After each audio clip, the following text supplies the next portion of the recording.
Oxygen में मैंने oxide के बारे में भी बता दिया है। रिएक्शन विद ऑक्सीजन की बात करें तो ऑक्साइड के बारे में भी बता दिया। ग्रुप 14 ऑक्साइड, ग्रुप 14 ऑक्साइड के बारे में हमने डिस्कस कर लिया होगा। अब हम बात करेंगे अदर रिएक्शन की। Reaction with water,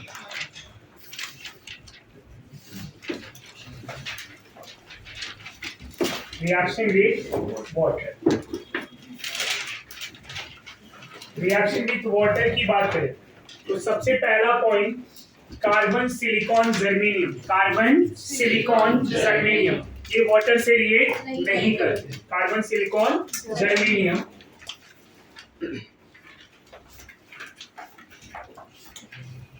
do not relate with water molecule.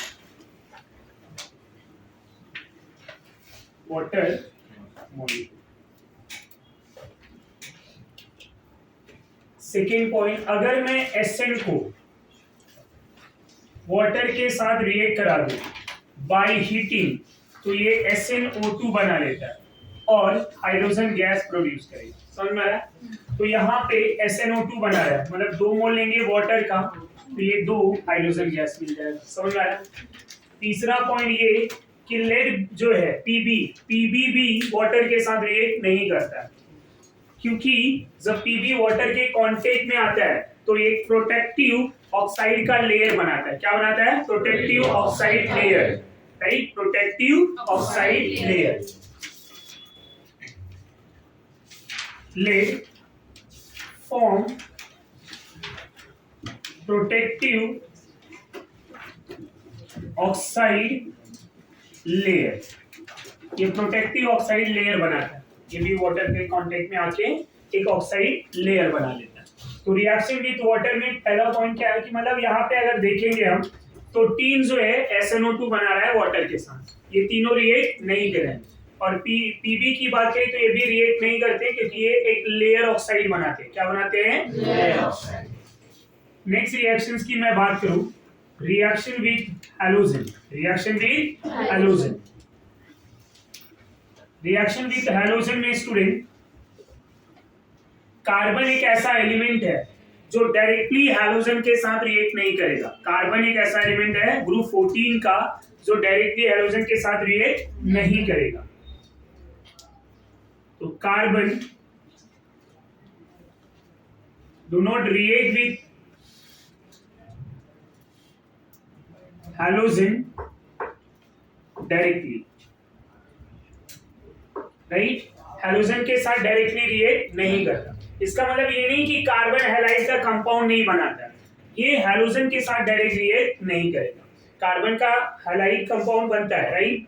CCl4 बनता है, हमने बनाया होगा, राइट? CCl4, CBr4, CI4 ये बनते हैं। अगर मैं E is any element of group 14 ले लूं, इनको हैलोजन के साथ रिएक्ट करा दूं तो ये बेसिकली EX2 and EX4 बनाते हैं। क्या बनाते हैं? EX2 and EX4। समझ में आ रहा है? EX2 डाइहैलाइड, EX4 टेट्राहैलाइड।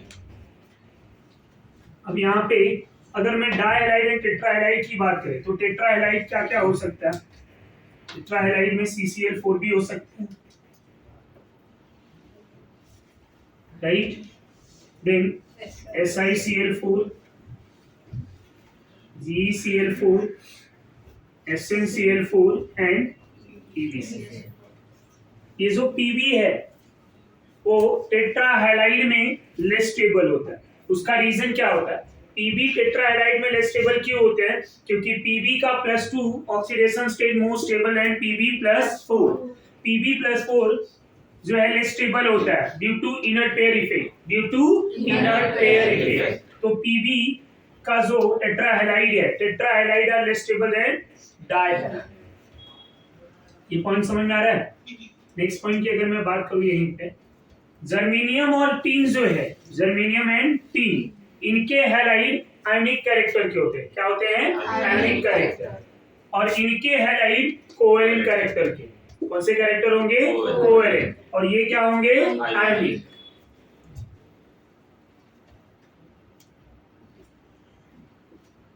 Carbon and silicon halide covalent in nature. Germanium and tin halide एमिक इन नेचर। ये समझ में आ रहा है? नेक्स्ट पॉइंट की बात करें तो PbI2 are more stable and PbI4। PbI2 are more stable and PbI4। इसका रीजन क्या है पता है? Inert pair effect. और क्या बोल सकते हैं कि जब आयोडीन लेड के कांटेक्ट में आता है, जब आयोडीन लेड के कांटेक्ट में आएगा तो आयोडीन लेड के कांटेक्ट में आने पे उनके s ऑर्बिटल का ns ऑर्बिटल के इलेक्ट्रॉन को एक्साइट नहीं कर पाता, जिसकी वजह से s ऑर्बिटल में वहां पे आयोडीन की इलेक्ट्रॉन शेयरिंग नहीं कर पाते, राइट। जब ये इनका अगर मैं Pb की बात करूं तो इस तरह से इनका इलेक्ट्रॉन होगा, राइट। अब ये दो इलेक्ट्रॉन है, यहाँ एक एक इलेक्ट्रॉन है। आयोडीन जब आएगा तो आयोडीन अपना एक इलेक्ट्रॉन यहाँ पे लेके आएगा, दूसरा यहाँ पे। आयोडीन जो है इस इलेक्ट्रॉन को एक्साइट नहीं कर पाता इधर के लिए। जब एक्साइट नहीं कर पाता तो इसके पास दो ही बॉन्ड बनाने की टेंडेंसी होती है, समझ में आ रहा है, जिसकी वजह से PbI2 ये फॉर्म करता है। And PbI2 are more stable and PbI4। PbI2 are more stable and PbI4। समझ में आ रहा है आपको? And because of inert pair effect. Sir सिर्फ आई के केस में होगा या सभी अलग? बाकी सभी के केस में होगा। एग्जांपल यहाँ पे हम आई की ले लिए, समझ में आ रहा है? क्योंकि Pb+2 आर मोर स्टेबल है Pb+4। ये लेड के केस। ये समझा आपको? ना।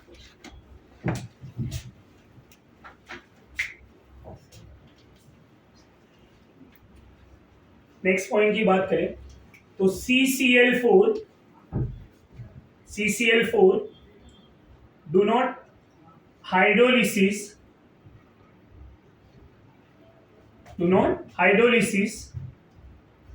due to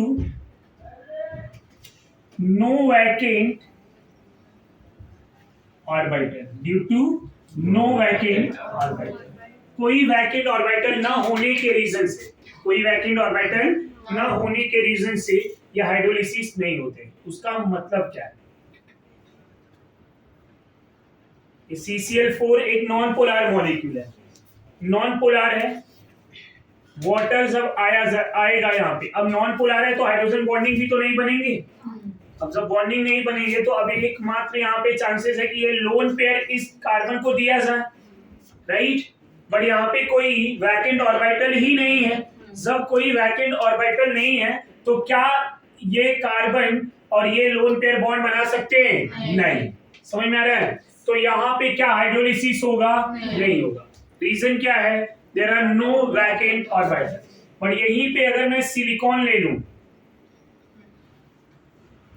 ये सिलिकॉन भी आपका नॉन पोलर ही है, बट जब वाटर आएगा तो इसके पास जो है ये लोन पेयर इस सिलिकॉन के ऊपर अटैक करेगा। क्यों? क्योंकि इसके पास वैकेंट डी ऑर्बिटल है। सिलिकॉन के पास क्या है? Vacant D. उस वैकेंट डी ऑर्बिटल में लोन पेयर इलेक्ट्रॉन दे देगा, बॉन्ड बना देगा, राइट। तो वहां पे वाटर का एक बॉन्ड रहेगा, तो वाटर का OH ये लोन पेयर से बॉन्ड बना है ना, तो ऑक्सीजन प्लस हो जाएगा। क्यों प्लस होगा? क्योंकि लोन पेयर दिया है, तो H प्लस अपना निकालेगा और यहाँ से ये क्लोरीन निकल जाएंगे, तो यहाँ पे क्या हो जाएगा? HCl निकल जाएगा। तो ऐसे मैं 4 मोल ले सकता हूँ। आप इसको 1 by 1 भी कर सकते हैं। तो यहाँ पे क्या हो जाएगा? एक OH 3 क्लोरीन, राइट, और एक HCl। ये 1 मोल के लिए, जैसा 1 मोल के लिए वैसा 4 मोल के लिए हो जाएगा।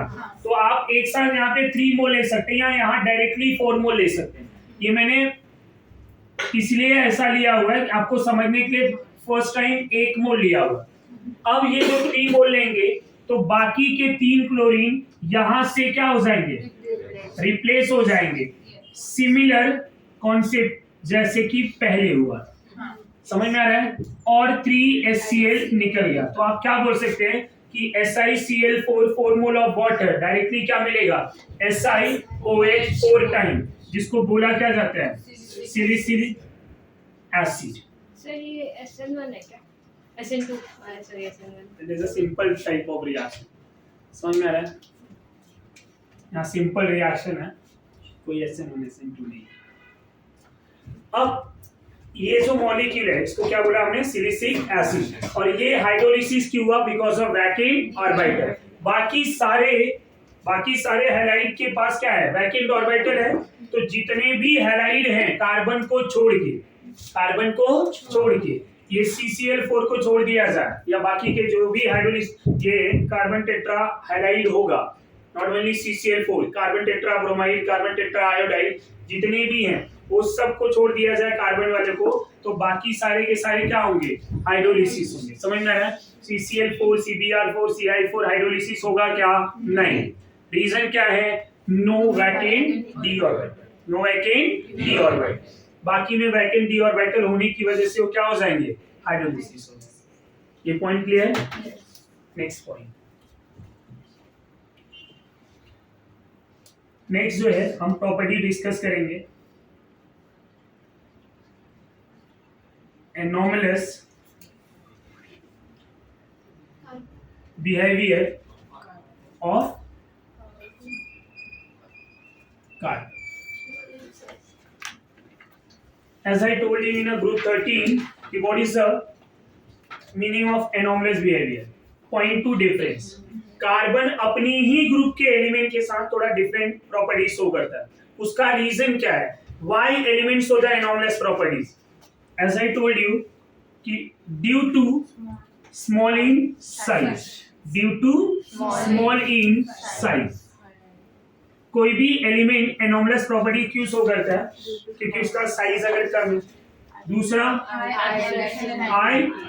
Ionization enthalpy, IE value, ionization enthalpy value, समझ में आ रहा है? And more electronegative value, and due to absence of D orbital, तो ये रीजन की वजह से। समझ में आ रहा है? पॉइंट टू डिफरेंस की बात करें कि क्या क्या पॉइंट डिफरेंट है। Due to small in size carbon is a hard element. Carbon क्या है? अपने ग्रुप में सबसे हार्ड एलिमेंट है। समझ में आ रहा है? और इसका मेल्टिंग एंड बॉइलिंग पॉइंट भी क्या होगा? सबसे ज्यादा।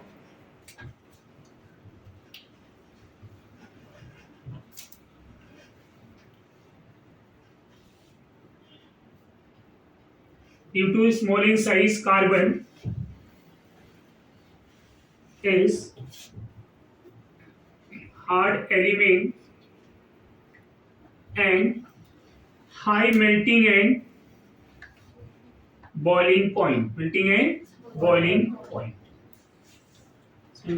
कार्बन का मेल्टिंग एंड बॉइलिंग पॉइंट क्या होगा? Maximum.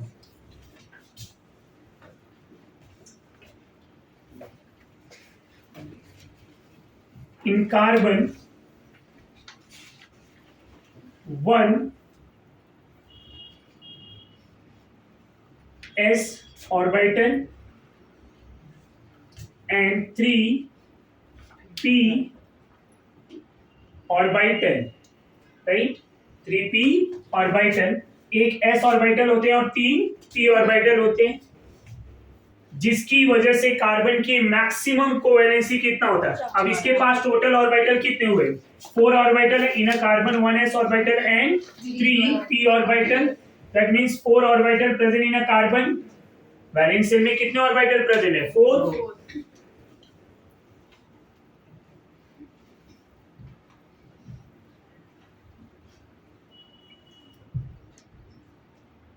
4। Orbital present in carbon, right? Hence, carbon maximum covalency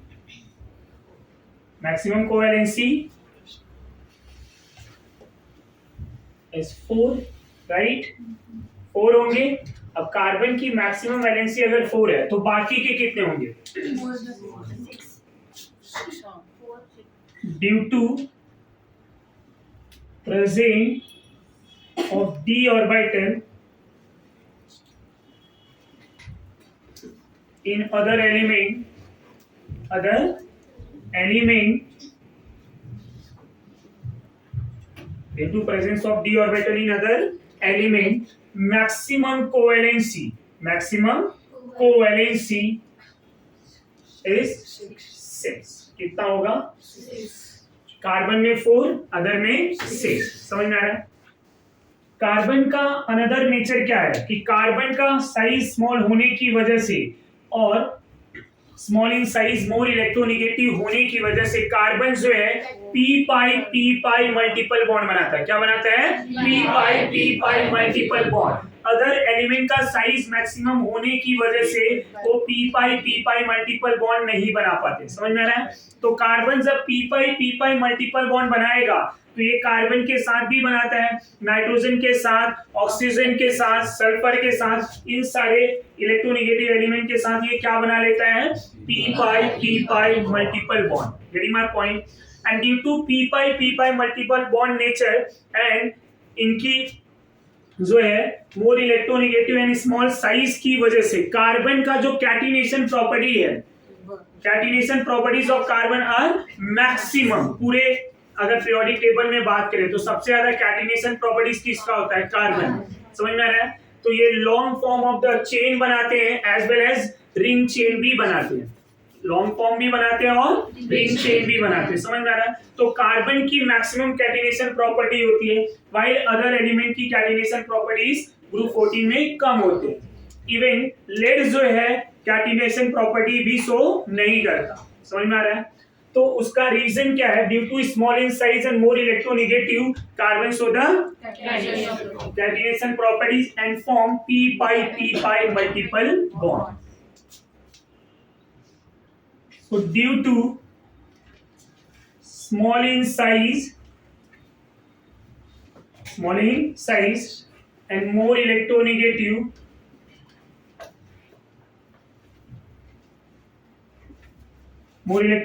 element, carbon form p pi multiple bond. P pi multiple bond. Carbon क्या form करेगा? P pi multiple bond. सही.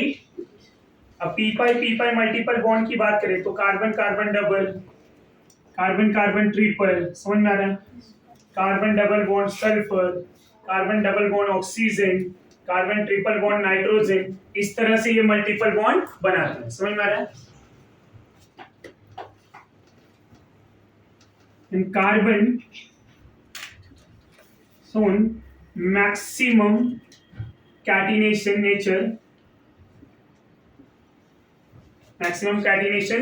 nature या catenation properties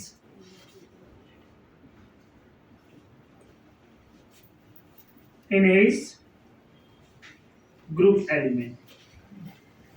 समझ में आया?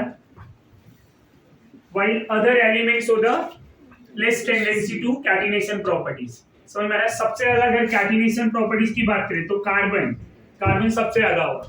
फिर silicon, then germanium and tin as I told you approx same होते हैं. और लेड जो है कैटिनेशन ही शो नहीं करेगा. समझ में आ रहा है? तो ये पॉइंट ध्यान में रखें. यहाँ तक कोई डाउट, कोई कंफ्यूजन? तो ये था हमारा एनॉमलेस प्रॉपर्टीज. क्या था? एनॉमलेस प्रॉपर्टीज. नेक्स्ट पॉइंट जो आता है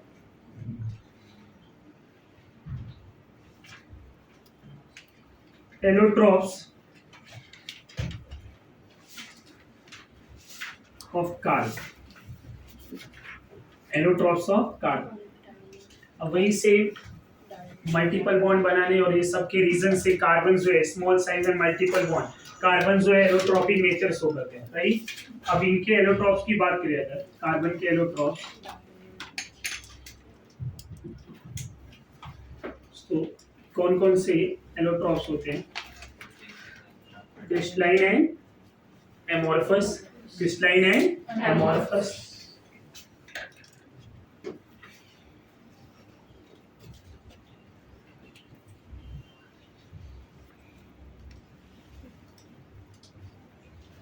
क्रिस्टलाइन में अगर मैं बात करूं और एमॉर्फस में, तो क्रिस्टलाइन में हम 3 की बात करेंगे, डायमंड,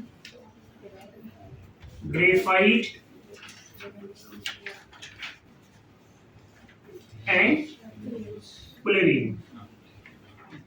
इसकी बात करेंगे फुलेरिन।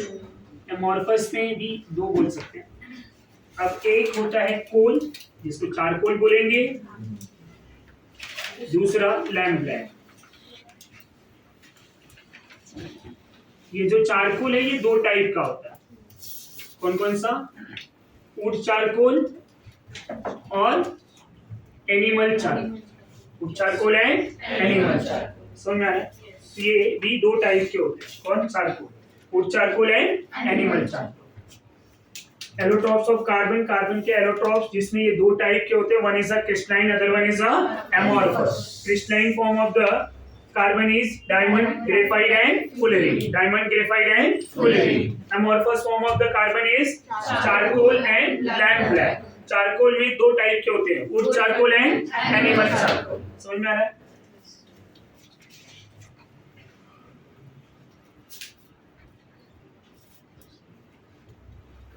अब यहीं पे फर्स्ट एलोट्रॉप्स की अगर मैं बात करूं,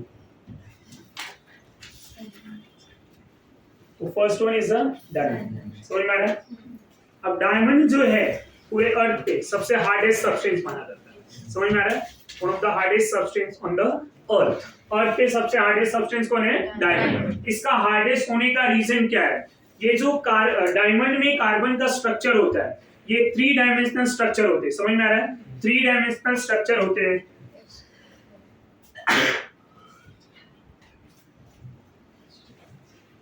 डायमंड में कार्बन के जो स्ट्रक्चर होते हैं वो क्या होते हैं? 3 डायमेंशनल स्ट्रक्चर होते हैं और एक जीन मॉलिक्यूल बनाता है। समझ में आ रहा है? और जो है ये क्लोज पैकिंग में होता है। ये एक कार्बन 4 अलग अलग कार्बन से स्ट्रक्चर प्रेजेंट होते हैं जो नेटवर्क फॉर्म में होते हैं। कौन से फॉर्म में होते हैं? नेटवर्क।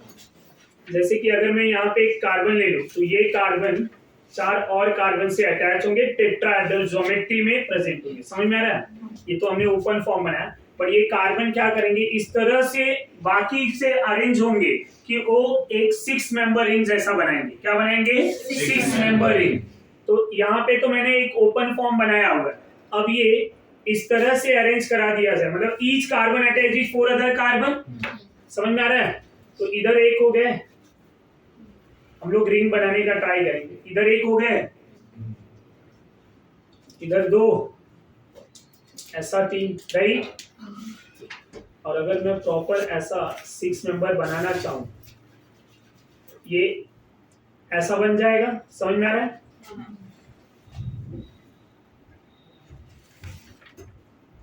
इस तरह से बनेंगे।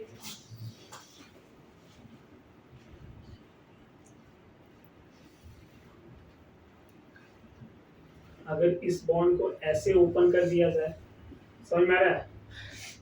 तो थोड़ा शेप इस तरह से बनाया जाए कि ये क्या दिखे? 6 मेंबर रिंग और क्लोज पैकिंग में दिखे। आप देखेंगे वहां पे स्ट्रक्चर कुछ इस तरह से ही है। समझ में आ रहा है या नहीं आ रहा है? अब बाकी के भी आप स्ट्रक्चर को इस तरह से बना दीजिए, ऐसे ये क्लोज होते जाएंगे एक दूसरे से। तो मैं सारे स्ट्रक्चर यहाँ पे नहीं बना रहा हूँ, इतना मोर देन इनफ है। समझ में आ रहा है या नहीं? और हर कार्बन ऐसा कनेक्ट करेंगे जो 4 कार्बन से कनेक्ट हो। समझ में आ रहा है? कहीं ना कहीं उनके एक एक अटैचमेंट और रहेंगे। तो हर कार्बन कितने कार्बन से अटैच रहेंगे? 4। अब यहाँ हमने थोड़ा सा ऐसा बनाया हुआ है, शॉर्टकट दिख रहा है, but each carbon attach with 4 carbon. इस तरह से इनके एक नेटवर्क स्ट्रक्चर बनेंगे। क्या बनेंगे? नेटवर्क स्ट्रक्चर, जो क्लोज पैकिंग में आ जाएंगे। तो अब ये कार्बन की अगर मैं बात करूं, तो कार्बन एटॉमिक नंबर 6 होता है, 1s2, 2s2, 2p2 होते हैं। ग्राउंड स्टेट ऑफ कार्बन की अगर बात की जाए, तो ये s में इलेक्ट्रॉन है, ये p में है, s में 2 और p में 2, इस तरह से। अब एक्साइटेड स्टेट में क्या होगा? ये कार्बन एक्साइट होके अपना इलेक्ट्रॉन p में शेयर करेगा इस तरह से। अब ये जो है 4 अनपेयर्ड इलेक्ट्रॉन है, तो 4 अलग अलग कार्बन के साथ ये इस तरह से बॉन्ड बना लेंगे, समझ में आ रहा है? तो इनका हाइब्रिडाइजेशन क्या हो जाएगा, sp3। तो डायमंड के जितने भी कार्बन है सबका हाइब्रिडाइजेशन क्या होगा, sp3। Diamond carbon are sp3। और अगर sp3 है तो डायमंड में क्या होंगे, 4 pure single bond are present, carbon carbon single bond है। और अगर डायमंड में कार्बन कार्बन सिंगल बॉन्ड है तो क्या होगा, ईच कार्बन अटैच विथ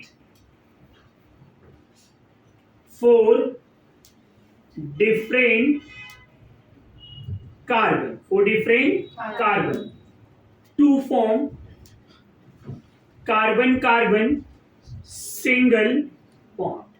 एक सिंगल बॉन्ड बनाएंगे जो नो डाउट नेटवर्क स्ट्रक्चर में होंगे, समझ में आ रहा है? इनका नेटवर्क स्ट्रक्चर है बट बॉन्ड कौन सा होगा, single.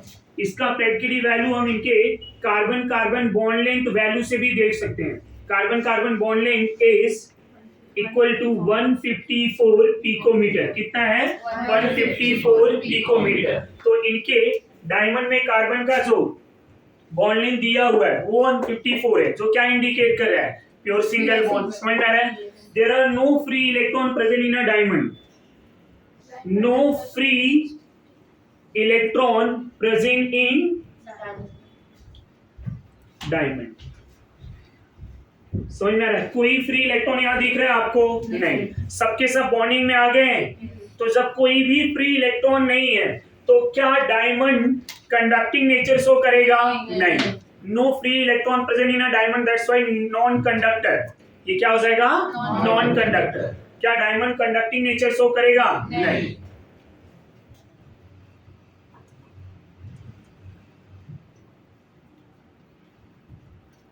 Non conductor of electricity, right? Non conductor of electricity. अगर मैं नेक्स्ट पॉइंट की बात करूं तो डायमंड जो है नॉन कंडक्टर ऑफ इलेक्ट्रिसिटी है। It form 3 dimensional network structure. Diamond form 3 dimensional network structure. समझ में आ रहा है? एंड डायमंड जो है 3 डायमेंशनल नेटवर्क स्ट्रक्चर होने की वजह से इसका मेल्टिंग पॉइंट सबसे ज्यादा होता है 3800 केल्विन। कितना, 3800 केल्विन। डायमंड का जो मेल्टिंग पॉइंट है वो कितना है, 3870। कितना, 3870। Melting point of diamond is 3870 kelvin. Density भी इनका क्या होता है, हाई होता है। डेंसिटी भी इनका डायमंड का हाई होता है। उसका रीजन ये है, क्लोज पैकिंग होते हैं। समझ में आ रहा है? Giant molecule network structure, density approximately 3.5 gram per c. समझ में आ रहा है? तो डेंसिटी ऑफ डायमंड इज 3.5। समझ में आ रहा है? तो ये डायमंड की डेंसिटी है। डायमंड बहुत हार्ड सब्सटेंस होते हैं, hardest substance on the earth. Earth पे सबसे हार्डेस्ट सब्सटेंस है। इवन कार्बन का भी सबसे हार्ड जो एलोट्रॉप है वो कौन है, डायमंड है। समझ में आ रहा है? और डायमंड में कार्बन के एक कार्बन जो है 4 अदर कार्बन से अटैच है। ये नेटवर्क 3 डायमेंशनल नेटवर्क स्ट्रक्चर बनाएगा। डायमंड में कोई फ्री इलेक्ट्रॉन न होने के रीजन से ये नॉन कंडक्टर होता है। इनका बॉन्ड लेंथ जो है 154 पिकोमीटर होते हैं। इनकी जो मेल्टिंग पॉइंट है वो 3870 केल्विन। समझ में आ रहा है? तो डायमंड को कटिंग करने के लिए भी डायमंड के ही टूल को हम यूज करते हैं। क्यों? Because of hardest substance of the earth. ना आफ्टर डायमंड हम सेकेंड एलोट्रॉप्स की अगर बात करें तो second one is a graphite.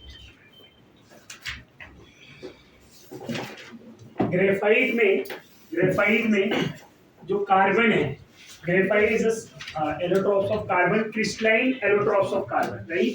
ये क्रिस्टलाइन एलोट्रॉप्स ऑफ कार्बन है। जिसमें carbon each carbon attach with 3 other carbon, each carbon attach with 3 other carbon. यहाँ पे अगर कार्बन की बात करें तो ये ग्रेफाइट के कार्बन 1s2 2s2 2p2 होते हैं, राइट। तो यहाँ पे ग्राउंड स्टेट में ये इस तरह से होंगे, जो ऑलरेडी हाइब्रिडाइजेशन हमने पढ़ा हुआ है, ये इस तरह से है। जब ये एक्साइटेड स्टेट में आएंगे तो ये चारों अनपेयर हो जाएंगे इस तरह से, राइट। अब ग्रेफाइट जो है, ग्रेफाइट एक कार्बन 3 अलग कार्बन से अटैच हो रहा है इस तरह से, समझ में आ रहा है। तो इनका हाइब्रिडाइजेशन क्या हो जाएगा, sp2। तो sp2 है, मतलब ये क्या होगा, प्लेनार स्ट्रक्चर होगा। कैसा होगा, प्लेनार स्ट्रक्चर। और एक जो है ये अनहाइब्रिडाइज ऑर्बिटल है, अनहाइब्रिडाइज इलेक्ट्रॉन, अनहाइब्रिडाइज ऑर्बिटल, समझ में आ रहा है। तो ये अनहाइब्रिडाइज ऑर्बिटल क्या करेगा, ये डीलोकलाइज हो, ये इलेक्ट्रॉन, मोबाइल इलेक्ट्रॉन भी बोलते हैं इसको, क्या बोलेंगे, मोबाइल, जो मूविंग करेंगे पूरे स्ट्रक्चर में, ये इलेक्ट्रॉन मूव करेंगे। तो हर कार्बन के एक इलेक्ट्रॉन मोबाइल इलेक्ट्रॉन है जो फ्री इलेक्ट्रॉन है। अब ये फ्री इलेक्ट्रॉन होने की वजह से ग्रेफाइट क्या नेचर शो करता है, ग्रेफाइट जो है कंडक्टर नेचर शो करता है। डायमंड में कोई फ्री इलेक्ट्रॉन नहीं था, इसलिए वो क्या था, non conductor. And graphite is a good conductor, graphite is a good conductor because of one free electron, because of one free electron. अब यहाँ पे ग्रेफाइट के स्ट्रक्चर की बात करें,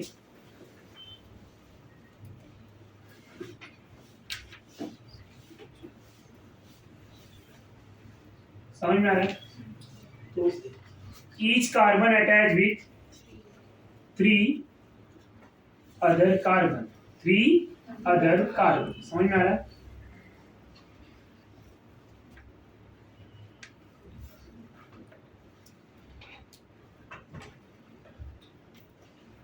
ये इस तरह से अटैच हो जाएंगे, समझ में आ रहा है या नहीं, ऐसा। ये एक लेयर हो गया, ये एक लेयर हो गया, दूसरा इसी तरह से यहाँ पे भी अटैच कर देंगे हम।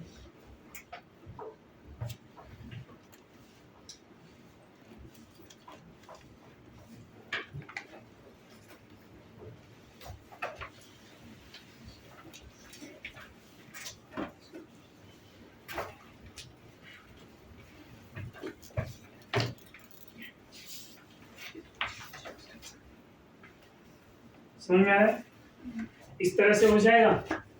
अब बाकी ये लेयर ऐसा हो जाएंगे, इधर से ये स्ट्रक्चर बनाते रहेंगे, समझा या नहीं। अब ये लेयर और ये लेयर के बीच में, ये दोनों ग्रेफाइट के लेयर के बीच में वीक वैंडरवॉल फोर्सेस प्रेजेंट होते हैं। क्या प्रेजेंट होते हैं, वीक वैंडरवॉल फोर्सेस, जिनके बीच का डिस्टेंस 340 पिकोमीटर होता है। कितना होता है, 340 पिकोमीटर। इनके बीच के दो लेयर के बीच का डिस्टेंस कितना होता है, 340 पिकोमीटर, समझ में आ रहा है। और ये जो है एक प्लेनार स्ट्रक्चर शो करता है, हेक्सागोनल प्लेनार, जो कि लेयर स्ट्रक्चर होते हैं। क्या होते हैं, layer structure, hexagonal planar layer structure, hexagonal planar layer structure, समझ में आ रहा है। तो यहाँ पे हर कार्बन के पास एक फ्री इलेक्ट्रॉन है, राइट।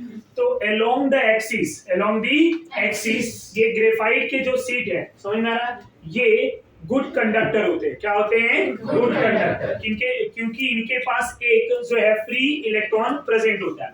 अब ये sp2 हाइब्रिडाइज है, क्या है, sp2 हाइब्रिडाइज। तो इनका जो बॉन्ड लेंथ प्रेजेंट है, समझ में आ रहा है, बॉन्ड लेंथ इनका प्योर सिंगल बॉन्ड से क्या होगा, कम होगा, और प्योर डबल बॉन्ड से भी कम है। क्या यहाँ डबल बॉन्ड है, नहीं, समझ में आ रहा है। तो ये प्योर सिंगल बॉन्ड से कम एंड डबल बॉन्ड से ज्यादा, समझ में आ रहा है। तो प्योर सिंगल बॉन्ड से come and pure double bond से ज्यादा। तो bond length between graphite carbon carbon, between graphite carbon carbon is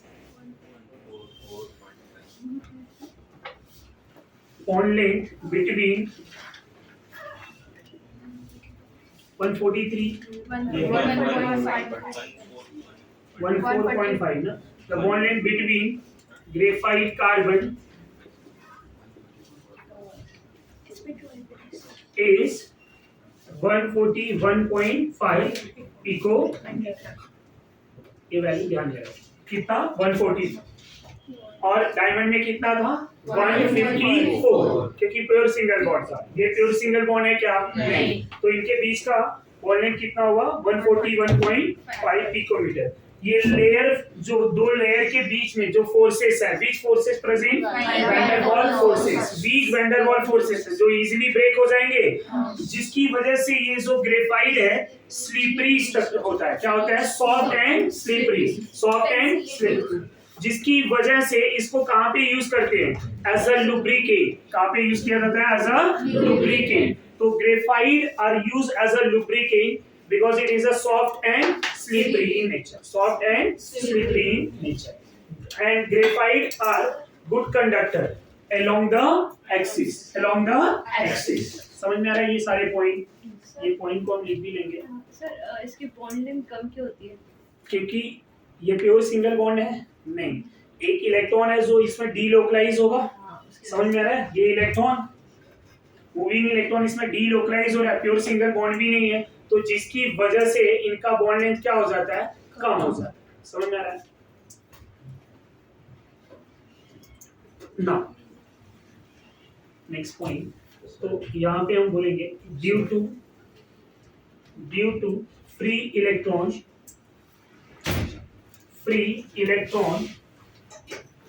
in graphite, due to free electron in graphite,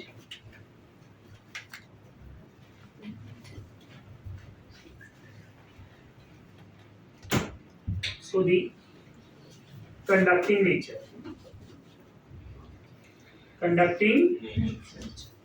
so graphite are good conductor।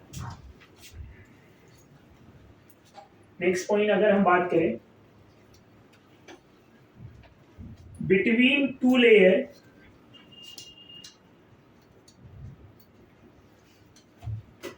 weak van der Waal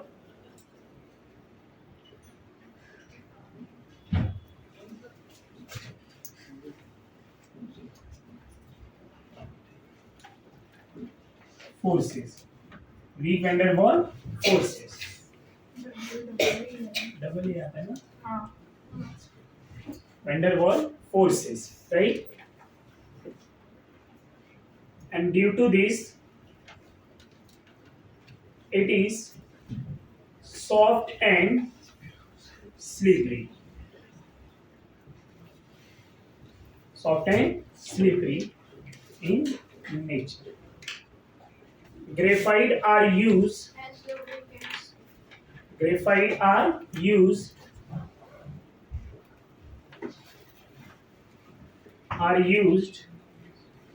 as a lubricant। As a lubricant. तो graphite कहां पे use करते हैं? Lubricant. Graphite are use as a lubricant. इनके structure बता ही दिया मैंने, यहाँ पे सारे पॉइंट यहाँ पे डिस्कस हो चुके हैं। फ्री इलेक्ट्रॉन होने की वजह से यहाँ पे इनका क्या नेचर है? ये कंडक्टिंग नेचर शो करते हैं। तो सारे पॉइंट यहाँ पे हमने डिस्कस कर लिए होंगे। आप ग्रेफाइट का कंडक्टिंग नेचर सबसे ज्यादा कहां पे होगा? तो ये ध्यान में रखेंगे along the axis, along the axis graphite are good conductor, बहुत अच्छा कंडक्टिंग नेचर। अब इसके बाद अगर हम डिस्कस करें तो third allotrope fullerene.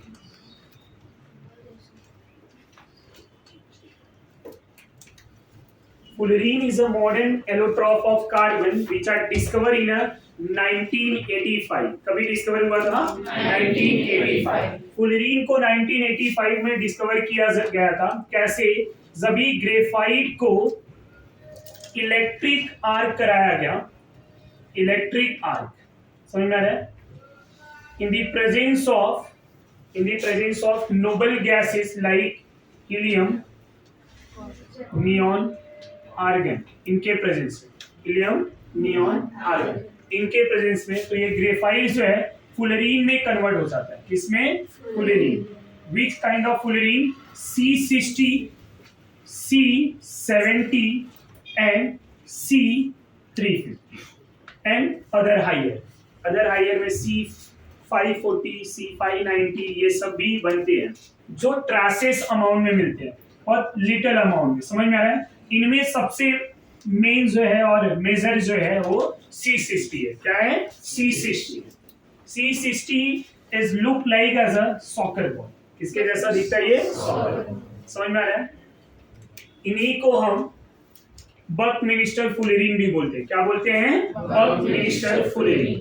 C60 are also known as बकमिनिस्टर फुलेरीन। अब C60 जो होता है, ये C60 बनाया कभी गया, फुलेरीन कभी बनाया गया 1985 में। कभी 1985 में। 1985 में ग्रेफाइट से हम फुलेरीन को बनाए थे, which are modern allotrope of carbon. ये सबसे लेटेस्ट वाला है। समझ में आ रहा है? और इनकी डिस्कवरी की वजह से इनके साइंटिस्ट को 1996 में नोबेल प्राइज भी मिला था। क्या मिला था? Nobel prize. The group of 3 scientist. ना जो फुलेरीन है स्टूडेंट, फुलेरीन में 5 मेंबर एंड 6 मेंबर दोनों रिंग प्रेजेंट होते हैं। फुलेरीन की अगर स्ट्रक्चर की बात करें तो फुलेरीन में 5 मेंबर रिंग सेंटर में होते हैं। समझ में आ रहा है? Each 5 member ring fuse with 6 member ring. किससे फ्यूज होगा? 6 मेंबर रिंग से। Each 5 member ring fuse with 6 member ring. इस तरह से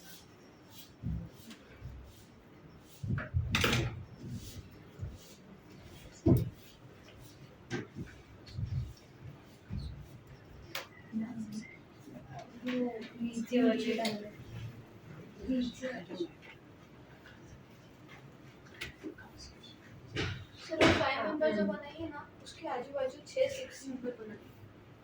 बराबर।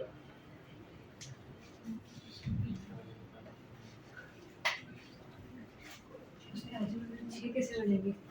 5 साइड्स में 5 भी बनेंगे ना। डायग्राम देख।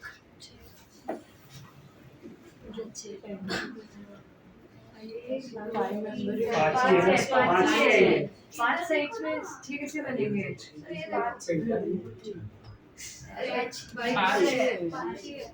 ये देखो सर, बीच में 5 मेंबर रिंग है, राइट? ये ध्यान देंगे। इस तरह से ये स्ट्रक्चर बनेंगे। इस तरह से क्या बनेंगे? ये स्ट्रक्चर। अब यहाँ पे हाँ, ये each 5 member ring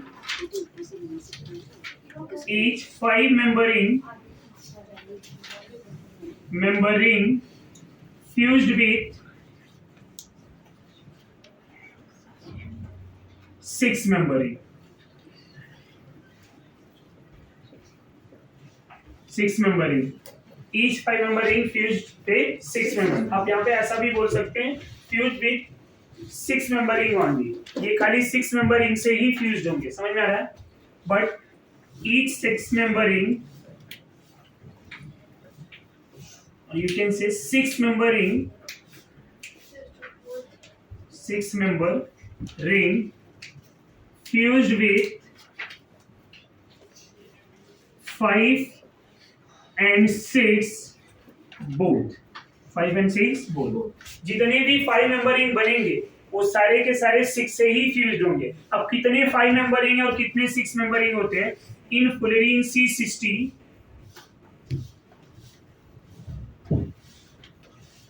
फुलेरीन C60 12 5 member ring and 26 member ring। 5 12 member ring and 26 member ring। समझ में आ रहा है? Now one more important point, each carbon attached with 3 different carbon to form 3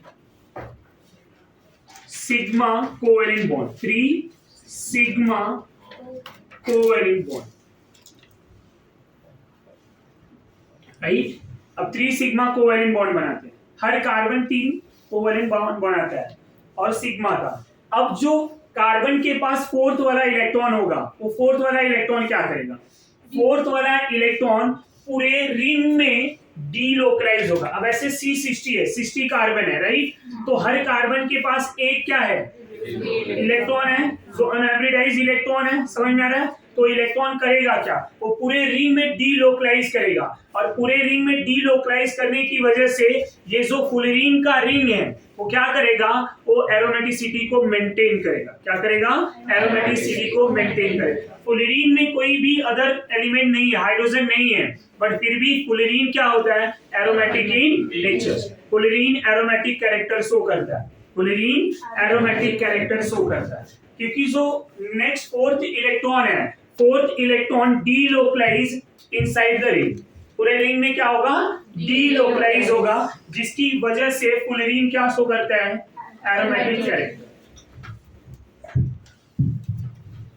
fourth electron form pi bond, fourth electron form pi bond, समझ में आ रहा है? which delocalize in ring, समझ में आ रहा है? फुलरीन सुन एरोमेटिक कैरेक्टर, एरोमेटिक कैरेक्टर और एरोमेटिक नेचर, समझ में आ रहा है? When it react with alkali metal, जब ये अल्कली मेटल के साथ रिएक्ट करेगा, जैसे कि मैं ग्रुप 1 का पोटेशियम ले लूं, तो अल्कली मेटल पोटेशियम के साथ कंबाइन होके ये K3C60 बनाता है। क्या बनाता है? K3C60, which are superconductor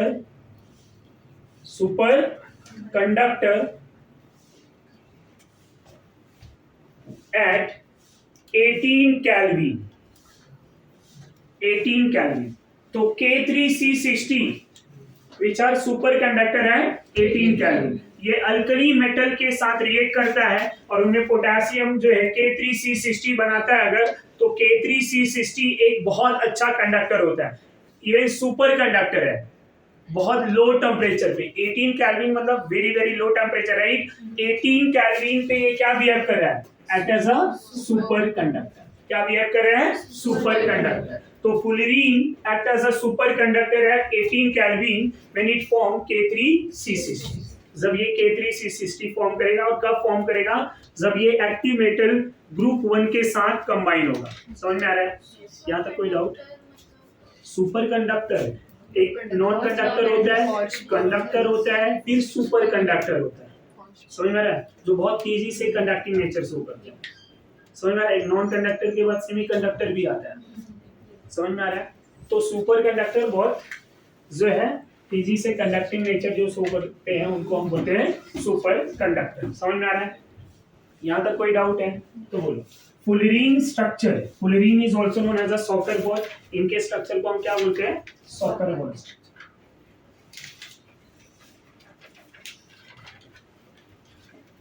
समझ में आ रहा है? Soccer ball structure. Fullerene is also known as a soccer ball. The spherical shape of fullerene is also known as bucky ball. क्या बोला जाएगा? Bucky ball. The spherical shape of fullerene known as a bucky ball. And cylindrical shape जो होते हैं वो carbon nano tube, carbon nano tube. तो fullerene का application क्या है? नैनो ट्यूब बनाने के लिए, कार्बन नैनो ट्यूब बनाने के लिए हम फुलरीन को यूज करते हैं। समझ में आ रहा है? कार्बन नैनो ट्यूब बनाने के लिए फुलरीन को यूज करेंगे। समझ में आ रहा है? And the spherical shape of C60 are known as a bucky ball. ये समझ में आ रहा है?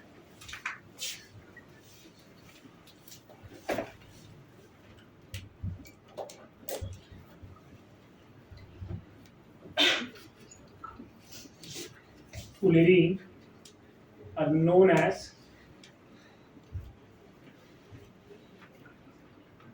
bucky and cylindrical। लेकिन क्या होगा?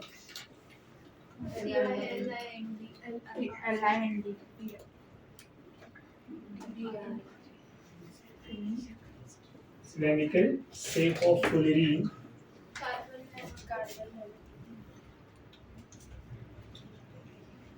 Carbon nano tube, nano tube भी बोला है, सिलेंडर से कार्बन नैनो ट्यूब, समझ में आ रहा?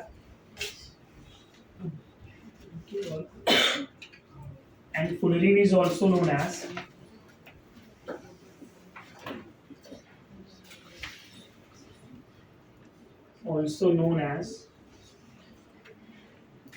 Buckminster fullerene.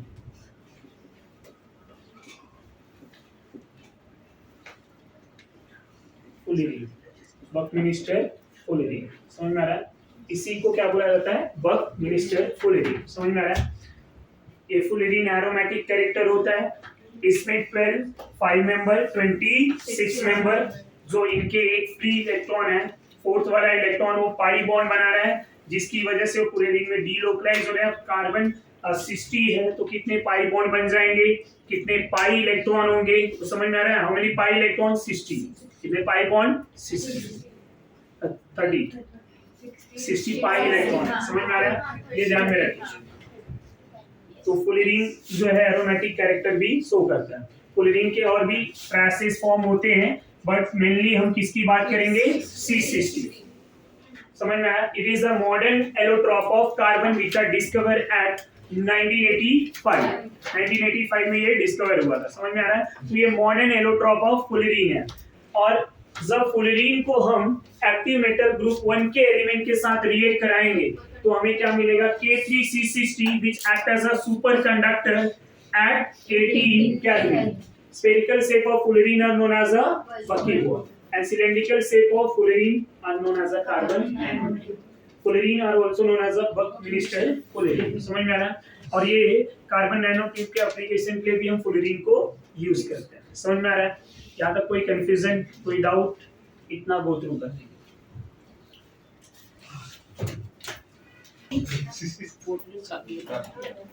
नेक्स्ट वीक क्या Now, एक मिसिंग पॉइंट है bond length, right? So bond length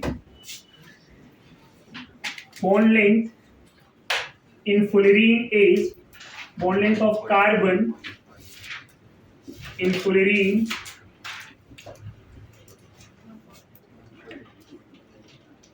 (143.5 and 138.3 picometer. ये जो लेंथ होते हैं वो पिकोमीटर में मेजर किए जाते हैं, समझ में आ रहा है? इसको एंगस्ट्रॉम में भी लिख सकते हैं हम, तब क्या हो जाएगा? 1.43 और 1.38, ये ध्यान में रखें।